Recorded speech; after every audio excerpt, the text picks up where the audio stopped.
we have harmonized the program of development of Russian-Indian economic cooperation until 2030.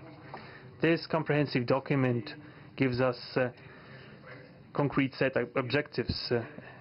The Intergovernmental Commission, the ministries and different agencies of the economic bloc of both countries have set objectives to remove barriers hampering the goods flows and capitals, the implementation of joint projects and deep technology and innovation cooperation. And distinguished Prime Minister gave us a whole list of challenges that deserve the most attentive focus of our government. We will do that. The growth of Russian-Indian commercial links would be helped by the creation of a free trade zone between India and the Eurasian Economic Union. We are already conducting work on the corresponding agreement. I would like to note with satisfaction that our countries are gradually moving to the use of national currencies in mutual settlements. The share of these national currencies is already 96% in commercial deals. We have established resilient channels of credit, financial and interbanking cooperation. Russian economic operators have broadened the sphere of use of Indian rupees, which we receive from the fulfillment of export contracts. Russian rubles are being used to provide loans for large joint projects. We are also seeing successful partnership in energy. Russia is a reliable supplier of oil, gas, coal, and everything that is required for the development of India's energy. We are ready to continue uninterrupted shipments of fuel for the fast-growing Indian economy. Of course, the bilateral interaction in energy does not limit to that. We are also conducting a flagship project to build the largest Indian nuclear power plant, Kudankulam. 2 out of 6 reactor units have been already connected to the energy network, and 4 are still under construction.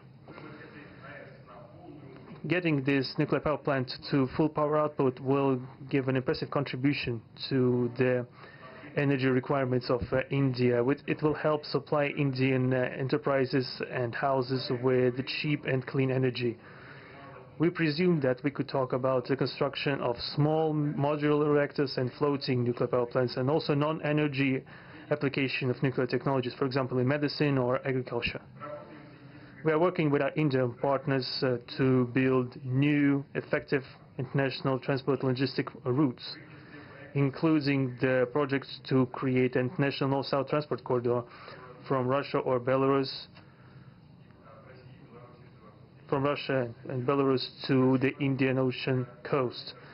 There are large opportunities for bilateral trade due to the broadening of the trans-Arctic transport corridor infrastructure, including its main artery, the Northern Sea Route. There are many other sectors of the economy where Russia and India have garnered positive experience. We are conducting joint initiatives in industry, machine manufacturing, digital technologies, space exploration, and other science-intensive avenues. For example, in accordance with the commercial agreement signed during the visit, there will be a large Russian-Indian pharmaceutical factory built in the Kaluga region in Russia. We will be starting the production of high-quality anti-tumor medicinal drugs using the advanced Indian technology.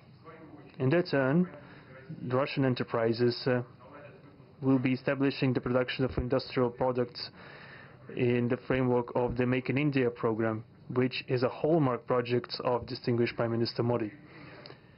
The prospects of the reinforcement of the interaction of Russian-Indian entrepreneurs and business circles are discussed in detail during the ongoing Business Forum in New Delhi. We are going to take part in the plenary session of this event today together with Mr. Modi.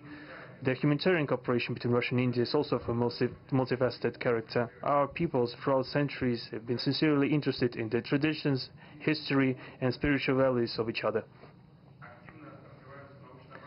Scientific and educational contacts, exchanges from among the youth and public are also actively developing. The regular alternating festivals of Russian Indian cinema are always popular. From year to year we see the increase in tourist flows. Today, the Russian TV channel RT is starting its broadcast in India. The new channel will undoubtedly help the Indian audience to better know Russia and Russians, and also to receive an objective information regarding what is going on in our country today. While discussing the key global and regional problems, we have confirmed the consonance between the positions of our countries. Russia and India are conducting independent and self-sufficient foreign policy together with the like-minded countries in BRICS and SCO, and from among other countries of the global majority. We are promoting the processes of forming of a more just and democratic multipolar world order. We are defending the main principles of the international law enshrined in the Charter of the UN. Among them, the right of any country for its own way of development and the preservation of their cultural civilizational identity, respect for sovereignty, careful balance of interests of all participants of the world community. As state founders of the BRICS, Russia and India have done a lot of things, and continue to do more to increase the authority of the organization. As you know, next year India will assume the chairship, and the BRICS will provide all necessary assistance to our Indian friends in the work on the relevant BRICS agenda. I would like to point out Russia and India are traditionally closely cooperating in the military technical sphere. Our country, for the last half a century, has been helping to arm and modernize the Indian Army, including the air defense forces, aviation, and the Navy. In general, we are undoubtedly satisfied with the results of the negotiation we just had. We also, ahead of us, we have the meeting with the President of India, Madam Murmu. But even now, I can express my confidence that the current visit and the agreements reached will help the further deepening of the Russian-Indian strategic partnership for the benefit of our countries and the peoples of India and Russia. Thank you for your attention. Thank you, sir. That concludes the press statements. Ladies and gentlemen, thank you for your presence.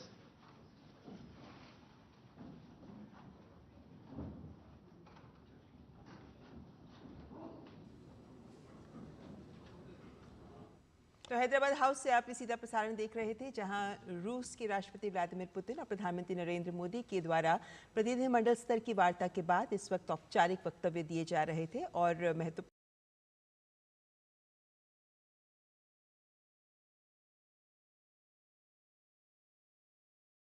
Federation on Cooperation and Migration, and the agreement between the Government of the Republic of India and the Government of the Russian Federation on temporary labor activity of citizens of one state in the territory of the other state. These documents will be exchanged by Mr. Vladimir Kolokoltsev, Minister of Internal Affairs of the Russian Federation, and Dr. S. Jaishankar, External Affairs Minister of India.